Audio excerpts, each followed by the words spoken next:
A Venezuela, outrora uma das nações mais prósperas da América Latina, enfrenta uma grave crise econômica, política e social que já se arrasta por mais de uma década. O país, que possui uma das maiores reservas de petróleo do mundo, viu sua economia colapsar devido a uma combinação de má gestão governamental, corrupção e sanções internacionais. No centro desse caos está Nicolás Maduro, sucessor de Hugo Chávez. Maduro consolidou seu poder através de eleições contestadas e estratégias para neutralizar a oposição. Sua administração enfrenta acusações de violações de direitos humanos, repressão política e manipulação eleitoral.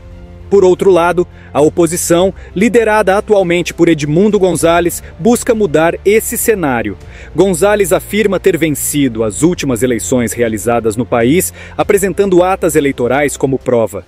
No entanto, Maduro se declarou vencedor e, sem apresentar evidências claras, continua a exercer o controle sobre o governo e as instituições. Essa disputa pelo poder não é apenas um problema interno. A Venezuela está no epicentro de uma batalha geopolítica. De um lado, Maduro conta com o apoio de aliados como Rússia, China e Irã. Do outro, a oposição recebe respaldo de países como os Estados Unidos, União Europeia e Canadá, que consideram o governo de Maduro ilegítimo. Além disso, o impacto da crise vai muito além das fronteiras venezuelanas. Mais de 7 milhões de venezuelanos foram forçados a emigrar, buscando melhores condições de vida em outros países. Esse êxodo em massa pressionou os sistemas de imigração de diversas nações, incluindo os Estados Unidos e países vizinhos como Colômbia e Brasil. A situação na Venezuela é, portanto, um verdadeiro barril de pólvora, com implicações que vão desde o aumento da instabilidade na região até tensões geopolíticas entre grandes potências.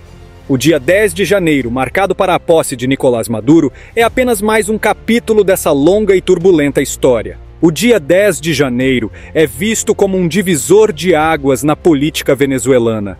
É nessa data que Nicolás Maduro, com base nos resultados eleitorais que ele próprio proclamou, pretende tomar posse para mais um mandato presidencial. Contudo, essa posse está longe de ser um consenso e levanta tensões internas e internacionais.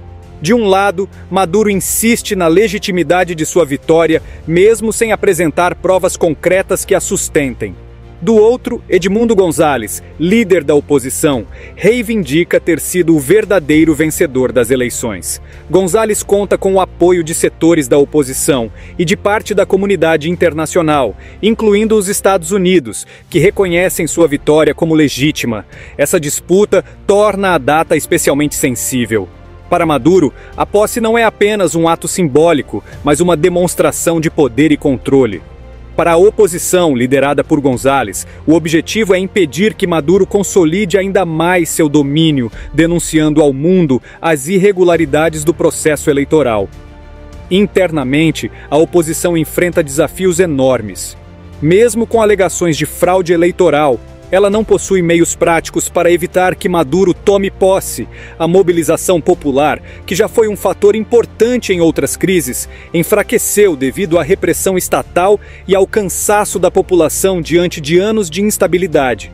Enquanto isso, a posse de Maduro acontece em um contexto de isolamento crescente. Muitos países optaram por não enviar representantes, sinalizando sua rejeição ao resultado das eleições.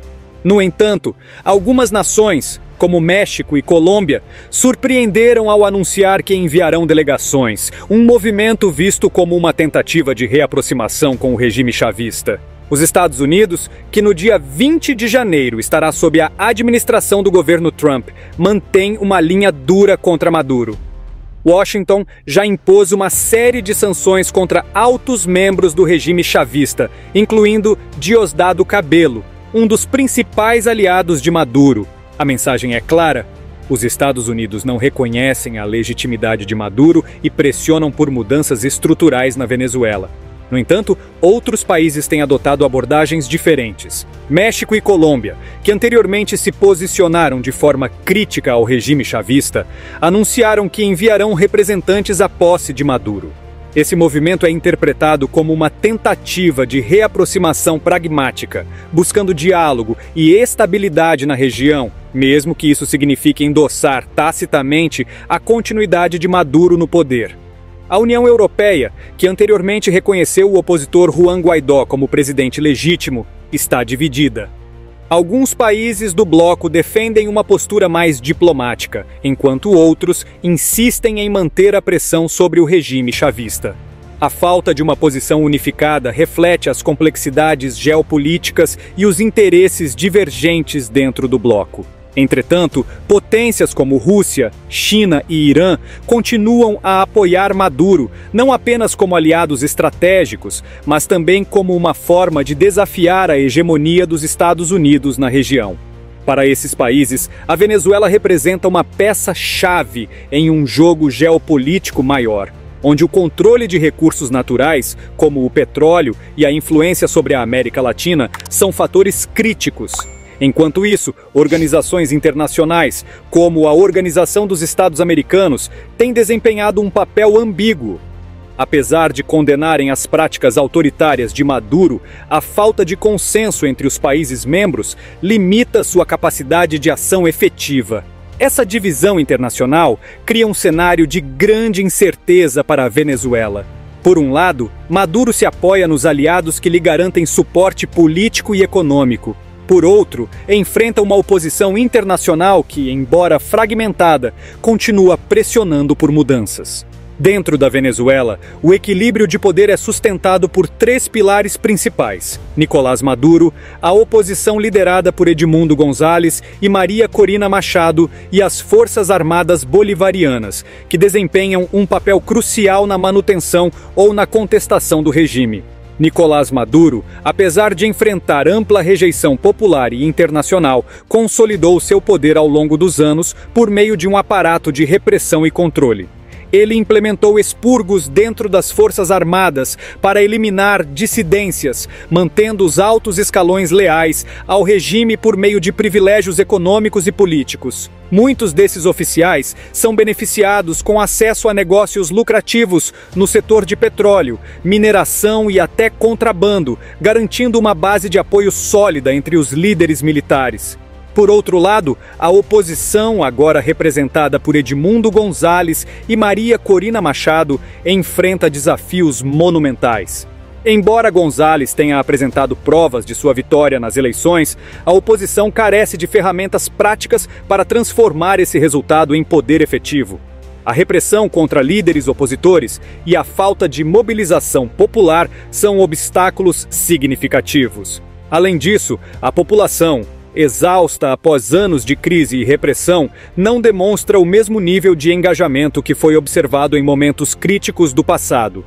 As Forças Armadas Bolivarianas ocupam uma posição ambígua. Historicamente, os militares venezuelanos eram vistos como constitucionalistas, atuando para garantir a estabilidade e a ordem. No entanto, sob o regime chavista, foram sistematicamente reestruturados para fortalecer a lealdade ao governo. Embora existam rumores de insatisfação em camadas mais baixas da hierarquia militar, os altos comandantes permanecem firmes ao lado de Maduro. Essa fidelidade é sustentada tanto por interesses econômicos quanto pelo medo de represálias. Além disso, há a constante paranoia dentro do chavismo sobre possíveis conspirações e tentativas de golpe.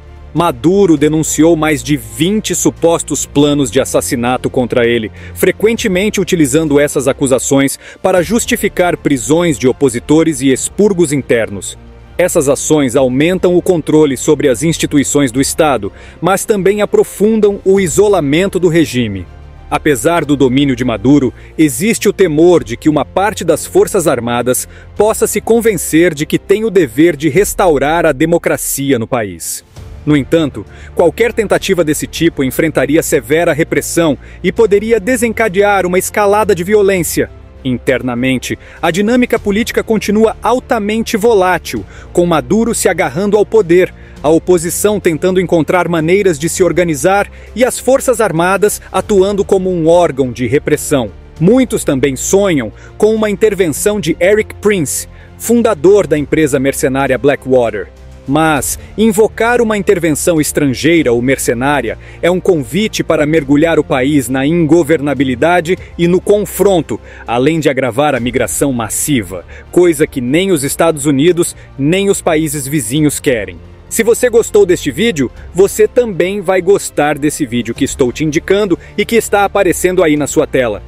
Deixe a sua opinião nos comentários do vídeo. Se ainda não for inscrito, inscreva-se no canal e obrigado por assistir.